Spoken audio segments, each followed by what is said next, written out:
Before Harry Ferguson, farming was brutal, dangerous work that broke men's bodies and their spirits. Tractors existed, but they were little more than steam engines on wheels. Powerful, yes, but crude, inefficient, and deadly. Then came an Irish mechanic with no formal engineering degree, no factory, and no fortune. What he had was an obsession, an idea so radical that it would transform agriculture forever. This is the story of Harry Ferguson's hidden genius, the man who didn't just improve the tractor, he reinvented what a tractor could be. From a backyard workshop in Belfast to courtrooms in Detroit, from handshake deals worth millions to betrayals that shook an industry, Ferguson's journey changed how the world grows food, and most people have never heard his name.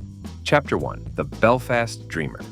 Harry Ferguson was born in 1884 on a small farm near Belfast, Northern Ireland, into a world where farming meant suffering. His father worked land the old way, with horses, hand plows, and endless backbreaking labor. Young Harry watched his father age 30 years in 10, saw neighbors crippled by accidents, witnessed families lose everything when weather or injury struck. But unlike other farm boys who accepted this as fate, Ferguson saw problems that demanded solutions. He had a restless, mechanical mind that couldn't stop tinkering, couldn't stop asking why things had to be so hard. By age 14, he'd already left the farm, drawn to the new world of motorcycles and automobiles in Belfast. He worked in his brother's garage, took apart engines, studied every mechanical system he could find. But farming never left him. He carried those memories of his father's struggle, and they became fuel for an obsession that would last his entire life. By 1909, Ferguson was making a name for himself as Northern Ireland's first airplane builder and pilot. He designed and flew his own monoplane, the first powered flight in Ireland. This wasn't just adventure-seeking. Ferguson was learning principles of engineering,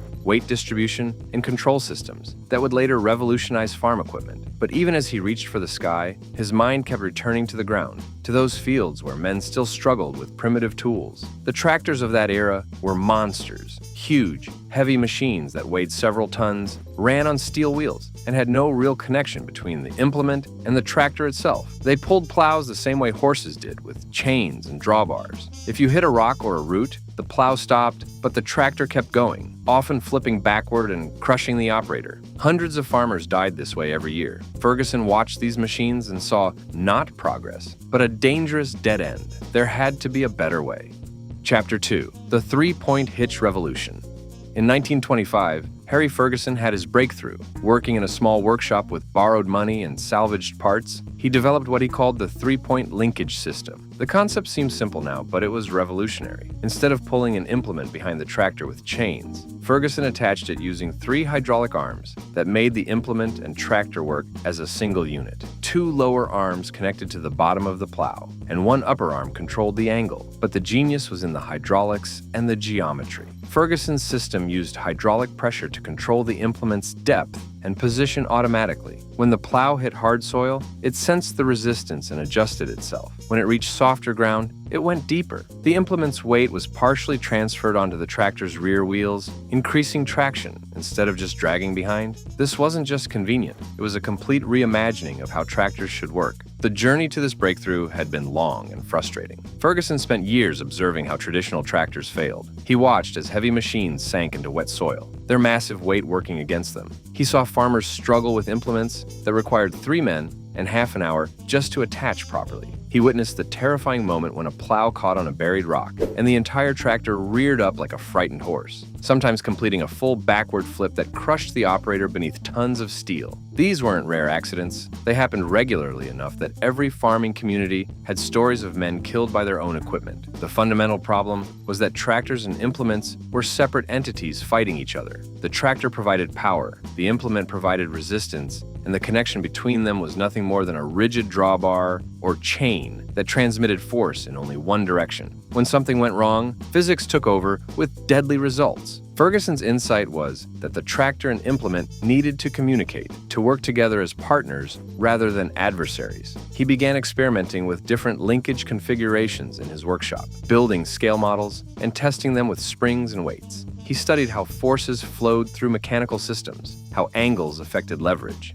how weight distribution changed under load. He had no formal training in engineering mathematics, so he worked by intuition and observation, building prototypes, testing them in actual field conditions, noting what worked and what failed. then rebuilding with improvements. This iterative process took years and consumed all his money and most of his sanity. His wife worried he was chasing an impossible dream. His few investors grew impatient, waiting for results. But Ferguson was certain he was close to something revolutionary. The three-point hitch solved problems that had plagued farming for decades. First, safety, because the implement was rigidly connected to the tractor through hydraulic arms. Hitting an obstruction didn't cause the violent kickback that killed so many farmers. The hydraulics absorbed the shock. Second, efficiency. The implement could be raised and lowered with a simple lever, eliminating the need for farmers to dismount and manually adjust or disconnect equipment. A job that once took 15 minutes now took 15 seconds. Third, traction. By transferring implement weight onto the rear wheels, smaller, lighter tractors could pull larger implements through tougher soil. A Ferguson tractor weighing 2,000 pounds could do the work of a conventional tractor weighing 6,000 pounds. This meant lower fuel costs, less soil compaction, and machines that didn't get bogged down in wet fields. Fourth, precision.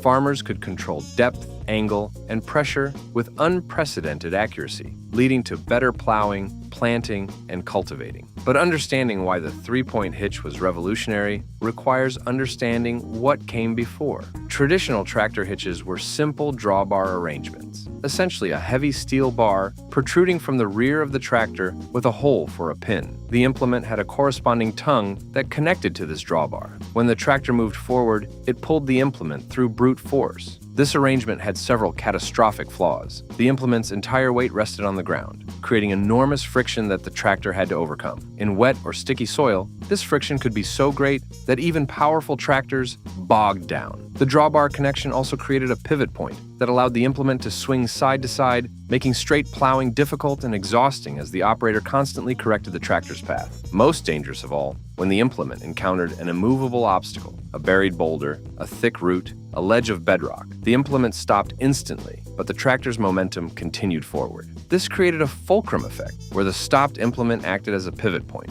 and the tractor's weight and forward motion caused it to rotate upward. If the operator didn't react instantly by disengaging the clutch, the tractor would flip completely backward in less than 2 seconds. Hundreds of farmers died this way every year, crushed beneath several tons of steel. Ferguson's three-point hitch eliminated these dangers through elegant geometry and hydraulic control. The two lower arms attached to the tractor at points just behind and below the rear axle. These arms extended backward and slightly upward at a carefully calculated angle. The implement connected to these lower arms with heavy pins, creating a rigid connection that prevented side-to-side swinging. The upper arm attached higher on the tractor, usually near the top of the transmission housing, and extended backward at a steeper angle. This upper arm connected to the top of the implement, again with a strong pin connection. The result was a triangle of forces, 2 lower connection points and 1 upper connection point, that locked the implement into precise position relative to the tractor. This triangulated structure was incredibly strong and resistant to twisting or bending forces. The magic happened in how this geometry handled load.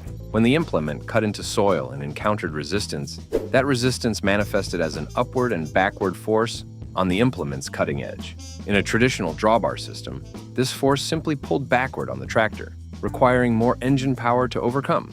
But in Ferguson's three-point system, the force traveled through the rigid lower arms. Because these arms angled upward as they extended backward, the resistance force was translated into a downward push on the tractor's rear axle, exactly where the driving wheels needed more weight for traction. The harder the implement worked, the more weight transferred to the rear wheels, and the better the tractor could grip and pull. It was a self-reinforcing system that actually got more effective under heavy load.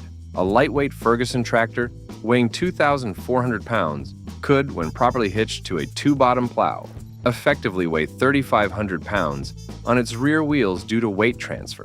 This meant it could pull through soil that would stop a conventional tractor weighing 4,000 pounds. Ferguson patented his three-point linkage in 1926 and spent the next decade trying to convince the world it worked. He faced resistance everywhere. Established tractor manufacturers dismissed him as a crank with a worthless idea. Engineers with university degrees sneered at this Irish mechanic who couldn't even explain his concepts in proper mathematical terms. Ferguson worked by instinct and trial, not theory. Farmers were conservative by necessity, reluctant to gamble on unproven technology. But Ferguson was relentless. He modified an old Fordson tractor to demonstrate his system, traveling from farm to farm, from agricultural show to agricultural show, plowing demonstration plots and letting farmers see the difference with their own eyes. Slowly, stubbornly, he built support. He found a small Irish manufacturer willing to produce the Ferguson system plow, and sales began to trickle in. By the mid-1930s, Ferguson knew his system worked. What he needed was a partner with the resources to build it into a complete tractor. He needed someone who understood mass production and had the capital to tool up factories. He needed Henry Ford. Chapter 3. The Handshake Agreement. In October of 1938, Harry Ferguson traveled to Dearborn, Michigan, with a demonstration tractor and a dream of partnership. Henry Ford was 75 years old, semi-retired, but still the most powerful figure in American industry. Ferguson set up his tractor in a muddy field behind Ford's engineering laboratory and invited the old man to watch. What Ford saw that day amazed him. Ferguson's lightweight tractor, weighing barely 2,000 pounds, outperformed Ford's own Fordson tractor in every test, plowing deeper, turning tighter, working faster, all with less fuel and no loss of traction. The hydraulic three-point hitch raised and lowered implements smoothly, responded to soil conditions automatically, and eliminated the dangerous bucking and flipping that plagued conventional tractors. Ford had been trying to improve the Fordson for years, without real success. Here was a complete solution, elegant and practical, invented by a man who thought like Ford himself, not in terms of engineering orthodoxy, but in terms of what actually worked. The two men talked for hours. Ferguson explained his vision, not just a better tractor, but a complete system where tractor and implements worked together as a unified machine. Ford, who'd spent his life fighting patent lawyers and corporate bureaucrats, loved Ferguson's independent spirit. By the end of the day, they shook hands on a gentleman's agreement. Ford would manufacture the tractor using Ferguson's design and patents. Ferguson would handle sales and distribution. Profits would be split. No written contract, no lawyers, just a handshake between two stubborn geniuses who trusted each other's word.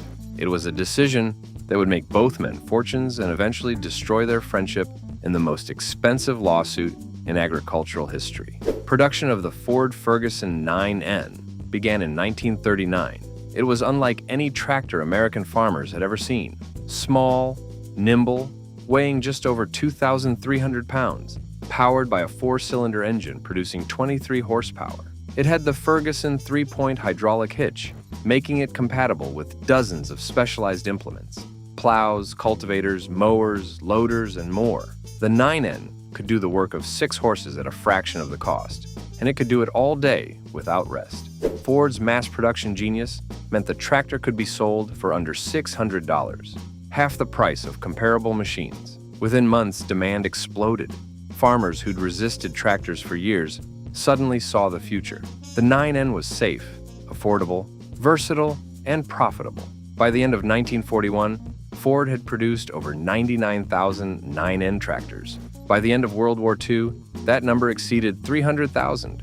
The Ford-Ferguson transformed American agriculture, helping feed Allied forces and proving that small, efficient tractors were the future.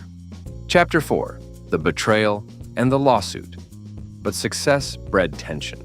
Harry Ferguson was a perfectionist who insisted on quality control and exact specifications. Henry Ford was an industrialist who wanted maximum production at minimum cost. Ferguson grew frustrated watching Ford make design changes without consultation, cut corners on materials, and prioritize volume over craftsmanship. Ford resented Ferguson's constant complaints and demands. The handshake agreement that had seemed so noble in 1938 became a source of bitter dispute. Ferguson believed he was an equal partner. Ford saw him as a contractor providing patents. There was nothing in writing to settle the question. The relationship had been strained almost from the beginning, though both men initially tried to make it work. Ferguson would arrive at Dearborn factories unannounced, inspecting production lines and demanding changes.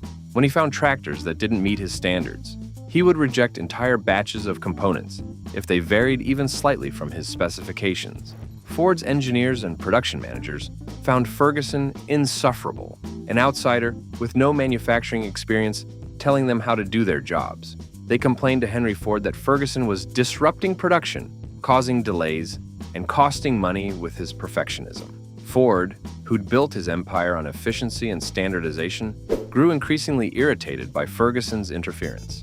But as long as the tractors sold and profits flowed, He tolerated the Irishman's difficult personality. The war years masked the growing problems. From 1941 through 1945, demand for tractors was insatiable. American farmers needed to produce record yields to feed Allied forces, and the Ferguson system's efficiency made it invaluable. Ford's factories ran at maximum capacity, producing not just tractors, but also jeeps, aircraft engines, and other war material. Ferguson's complaints about quality were brushed aside as unpatriotic nitpicking during a national emergency. But Ferguson saw things differently. He watched Ford substitute cheaper materials for the high-grade steel he'd specified. He saw rushed production leading to tractors that leaked hydraulic fluid or had poorly fitted parts. He knew these problems would damage the Ferguson system's reputation, but his protests were ignored. By 1945, Ferguson was convinced that Ford was deliberately degrading his invention to save money, and his anger was reaching a breaking point. Then, in 1947, Henry Ford died. His grandson Henry Ford II took control of Ford Motor Company and immediately decided the Ferguson Agreement was bad business. In June of 1947, Ford sent Ferguson a letter terminating their partnership and announcing Ford would continue building tractors with three-point hydraulic hitches, claiming the technology was now Ford's property. Ferguson was stunned, then enraged. He believed Ford had stolen his life's work, violated their agreement, and planned to profit from his genius while pushing him aside. In 1948, Ferguson filed a lawsuit against Ford Motor Company, demanding $251 million in damages. At the time, the largest patent infringement and contract lawsuit ever filed. The case went to trial in 1951 and lasted 9 months, becoming a sensation in the press. Ferguson, now 67 years old, testified for days, explaining in painstaking detail how he'd developed every aspect of the three-point hydraulic linkage system, how Ford had agreed to a partnership, and how that partnership had been betrayed. Ford's lawyers argued the handshake agreement was legally meaningless, that Ferguson had been paid fairly for his patents, and that Ford had improved the design so much it was now essentially Ford's innovation. The trial exposed bitter personal animosity. Ferguson called Henry Ford II a liar and a thief. Ford's team portrayed Ferguson as a greedy opportunist, trying to extort money from a company that had made him wealthy. The jury had to decide who owned one of the most important agricultural innovations of the 20th century. The courtroom drama captivated anyone who followed American business and agriculture. Ferguson's lawyers presented a compelling narrative, a brilliant inventor who trusted a handshake with Henry Ford, only to be betrayed by Ford's heirs after the old man died. They showed technical drawings, patent documents, and correspondence proving Ferguson had developed the three-point hitch years before meeting Ford. They brought in engineers and farmers who testified that the Ford Ferguson 9N was fundamentally Ferguson's design, with Ford merely providing manufacturing capability. They argued that Henry Ford himself had understood this, which was why he'd agreed to equal partnership rather than simply buying Ferguson's patents outright. The handshake agreement wasn't casual or careless. It was how two men of integrity did business when they trusted each other. Ford's breach of that trust was unconscionable. Ford's defense was more pragmatic and ruthless. Their lawyers acknowledged that Ferguson had invented the basic three-point hitch concept, but argued that Ford engineers had substantially improved and refined it for mass production. They presented evidence of design modifications, material substitutions, and manufacturing innovations that Ford claimed as their own contributions. They argued that Ferguson had been well compensated through 9 years of tractor sales, earning millions in profits from the partnership. Most devastatingly, they hammered on the fact that Ferguson had no written contract, no signed agreement, no documentation beyond some informal correspondence. In American law, they argued, a handshake meant nothing. Ferguson had gambled on trust and lost. That was his mistake, not Ford's crime. If he'd wanted legal protection, he should have hired lawyers in 1938 instead of complaining about it 13 years later. In April of 1952, the jury reached a verdict. Ford was guilty of patent infringement, but the damages were far less than Ferguson demanded, $9.25 million instead of $251 million. Ferguson had won, but the victory felt hollow. The legal fees had cost him millions. The stress had damaged his health, and Ford Motor Company, now forced to pay royalties, launched its own competing tractor line and used its massive resources to dominate the market. Ferguson had proven his genius in court, but he'd lost the commercial war. The man who'd revolutionized farming would spend his final years watching others profit from his ideas. Chapter 5. The Ferguson Tractor Empire. Despite the Ford betrayal, Harry Ferguson refused to quit. In 1946, even before the lawsuit, Ferguson had started his own tractor manufacturing company in Detroit. He knew the Ford partnership was fragile and wanted insurance. The Ferguson company's first tractor, the TE-20, launched in 1946 and was produced in Detroit and Coventry, England. It embodied everything Ferguson believed in: lightweight construction, the three-point hydraulic hitch system, compatibility with a full range of implements, and meticulous engineering quality. The TE-20 used a Continental four-cylinder engine producing 24 horsepower, weighed around 2,400 pounds, and featured Ferguson's signature gray paint scheme. It was simple, reliable, and brilliant. The TE-20 became enormously popular, especially in Europe, where farmers needed smaller, more versatile machines for smaller fields. Ferguson's company expanded rapidly, opening factories in England, France, and later Australia. By the early 1950s, Ferguson tractors were being sold in more than 40 countries. The company's advertising emphasized Ferguson's personal story, the Irish mechanic who'd revolutionized farming through genius and determination. Farmers loved the narrative and loved the tractors even more. Ferguson models like the TO-20 and the later TE-A-20 and FE-35 sold in huge numbers, proving that Ferguson's vision could succeed without Henry Ford. But Ferguson was aging and exhausted from years of legal battles. In 1953, at age 69, he made a decision that shocked the industry. He agreed to merge his company with Massey Harris, a Canadian agricultural equipment manufacturer, creating Massey Harris Ferguson, later simplified to Massey Ferguson.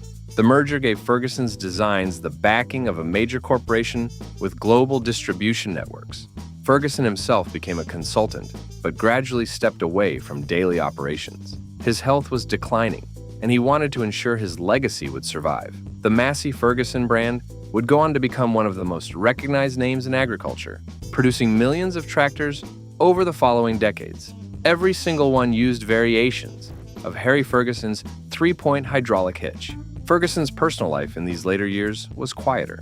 He'd married Maureen Watson in 1913, and they had 2 sons, but Ferguson's obsessive work habits strained the marriage. He was a difficult man, brilliant but stubborn, generous but controlling, visionary but impatient with anyone who couldn't keep up with his thinking. He spent much of his time at his estate in England, still tinkering with designs, still filing patents, still convinced he had more to contribute. He developed an experimental 4-wheel drive system, worked on improvements to hydraulic controls, and even explored ideas for automotive safety. But the tractor was his legacy. The three-point hitch was his masterpiece, and nothing else would ever match it. Chapter 6. The Ferguson System's Lasting Impact. Harry Ferguson died on October 25, 1960, at age 76. He'd lived long enough to see his invention become the worldwide standard for tractor design. Today, virtually every agricultural tractor on Earth uses some form of Ferguson's three-point hydraulic linkage system. It's so fundamental to modern farming that most people assume it was always there, like wheels or engines. But it wasn't. It was the product of one man's refusal to accept that farming had to be dangerous and inefficient. The numbers tell the story of Ferguson's impact. Before the Ferguson system, a typical farm tractor weighed 4,000 to 6,000 pounds, cost over $1,000, and required constant maintenance. The implements it pulled were heavy, hard to attach, and dangerous to operate. Farmers spent hours every week just connecting and disconnecting equipment. The Ferguson system reduced tractor weight by half, cut costs by 40%, and made implement changes a 30-second job. This meant farmers could work more acres with less labor, switch between tasks quickly, and avoid the injuries that had plagued agriculture for generations. Productivity on American farms doubled between 1940 and 1960, and Ferguson's invention was a major reason why. The three-point hitch also enabled the development of hundreds of specialized implements that made farming more precise and efficient. Before Ferguson, most tractors just pulled plows. After Ferguson, tractors became universal power units that could operate loaders, backhoes, mowers, balers, spreaders, and dozens of other attachments. This versatility transformed the economics of farming. A single tractor could replace a barn full of horses and a shed full of specialized equipment. Small family farms could compete with large operations because the Ferguson system put industrial-level capability into an affordable, manageable package. In developing countries where agriculture was still mostly manual labor, Ferguson tractors brought mechanization within reach for the first time. The hydraulic principles Ferguson pioneered also influenced other industries. His use of hydraulic sensing to automatically adjust implement depth and angle was an early form of mechanical feedback control, a concept that would become central to modern automation. Engineers studied Ferguson's designs to understand how mechanical systems could respond intelligently to changing conditions. His work inspired developments in construction equipment, aircraft landing gear, and automotive suspension systems. Chapter 7. The Unsung Genius. Harry Ferguson's story should be famous, but it isn't. Ask 100 people to name the inventors who changed the 20th century, and you'll hear Edison, Ford, Wright brothers, maybe George Washington Carver. Ferguson's name rarely comes up. Part of this is because his invention was incremental. He didn't invent the tractor, he perfected it. Part of it is because he worked in agriculture, an industry that gets less attention than aviation, automobiles, or electronics. And part of it is because Ferguson was a difficult, prickly man who made enemies and burned bridges. He didn't play the public relations game. He didn't write a best-selling autobiography. He didn't cultivate a folksy, accessible image. He was too busy working, inventing, fighting, and refusing to compromise. But Ferguson's obscurity is also a reminder of how history values flash over substance. Henry Ford is remembered because he mass-produced cars that captured the public imagination. Ferguson mass-produced tractors that fed the public. But tractors aren't romantic. They don't symbolize freedom and adventure. They symbolize work. So the man who revolutionized how that work got done remains largely forgotten, known mainly to farmers, agricultural historians, and mechanical engineers who study his patents. Yet Ferguson's influence is everywhere. Every time a farmer lowers a plow into the soil with a hydraulic lever, that's Ferguson's genius at work. Every time a small tractor pulls an implement that should require a much larger machine, that's Ferguson's weight transfer geometry proving itself again. Every time an attachment connects to a tractor in seconds instead of hours, that's Ferguson's three-point hitch doing exactly what he designed it to do more than 90 years ago. The fact that these things seem normal and unremarkable now is the highest tribute to Ferguson's achievement. He didn't just invent a better tool. He made his invention so perfect, so elegantly simple, that it became invisible, the way all the best technologies eventually do. Ferguson's legal battles with Ford also established important precedents about intellectual property and handshake agreements. The case proved that even without a written contract, an inventor's rights could be protected if the terms of an agreement could be proven through testimony and documentation. This gave future inventors more confidence in partnerships and forced corporations to take informal agreements more seriously. Chapter 8. Ferguson's Technical Mastery. What made Harry Ferguson truly exceptional wasn't just that he had a good idea. Plenty of inventors have good ideas. What made Ferguson exceptional was his instinctive understanding of forces, weight distribution, and mechanical advantage. He couldn't always express his insights in mathematical formulas or engineering jargon, but he could see solutions that university-trained engineers missed. The three-point hitch works because Ferguson understood something fundamental. The connection between a tractor and its implement should be dynamic, not static. Every previous designer had treated implements as passive loads that the tractor dragged. Ferguson realized the implement could contribute to the tractor's performance if connected correctly. The geometry of the three-point hitch is deceptively simple, but incredibly sophisticated. The two lower arms attach at points behind and below the tractor's rear axle. The upper arm attaches higher and farther forward. This creates a triangulated structure that resists twisting and bending. When the implement digs into the soil and encounters resistance, that resistance pushes upward on the lower arms. Because of the angle and attachment points, this upward force is transmitted as downward pressure on the rear wheels, exactly where the tractor needs more traction. The harder the implement works, the better the tractor grips. It's a self-reinforcing system that gets more effective under load. No engine modifications needed, no weight added, just pure mechanical intelligence. The hydraulic control system Ferguson developed was equally sophisticated. It used a pump driven by the tractor's engine to generate hydraulic pressure, which flowed to a cylinder connected to the upper and lower hitch arms. A control valve, operated by a lever in the operator's seat, directed hydraulic fluid to raise or lower the implement. But Ferguson added a critical feature: draft control. A spring-loaded sensing arm connected to the lower hitch arms measured the resistance the implement encountered. If resistance increased, meaning the implement was digging into harder soil, the draft control system automatically raised the implement slightly to maintain consistent depth and prevent stalling. If resistance decreased, it lowered the implement to dig deeper. This gave the operator smooth, consistent performance without constant manual adjustment. It was a mechanical brain that anticipated problems and corrected them automatically. Ferguson's designs also emphasized serviceability and reliability. He insisted on simple, robust components that farmers could maintain and repair themselves. Hydraulic lines were exposed and easy to access. Bearings used standard sizes available at any hardware store. Engines were designed for long service intervals with minimal adjustments. This wasn't just considerate, it was strategic. Ferguson knew farmers wouldn't adopt technology that required expensive specialists or constant factory support. His tractors had to be self-sufficient, capable of working in remote areas with minimal backup. This philosophy made Ferguson tractors especially popular in developing countries and frontier regions where sophisticated repair infrastructure didn't exist. Harry Ferguson wasn't born into power. He built it with grit and genius. From a Belfast garage to global fields, his three-point hitch redefined tractors forever. Lighter, safer, and smarter, his design empowered millions. Forgotten by many, his invention lives on in every tractor working the land today.